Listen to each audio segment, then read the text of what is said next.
আহকচোন আজি মোৰ লগত বনাই বেঙেনা ফ্ৰাই। তাৰ কাৰণে মই বেঙেনাখিনি কাটি এনেকৈ পানীত তিয়াই লৈছোঁ ইয়াৰ পৰা খাৰটো যাবৰ কাৰণে। তাৰপিছত এতিয়া বেঙেনাখিনিত মছলা সানিব লাগিব।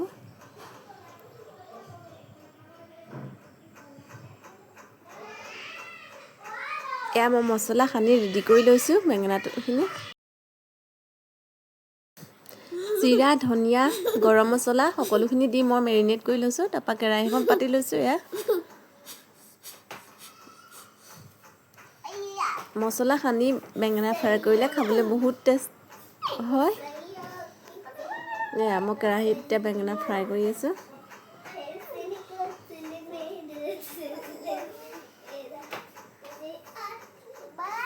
ধুনীয়াকৈ বেঙেনা এতিয়া তেলতে মই ফ্ৰাই কৰি আছোঁ।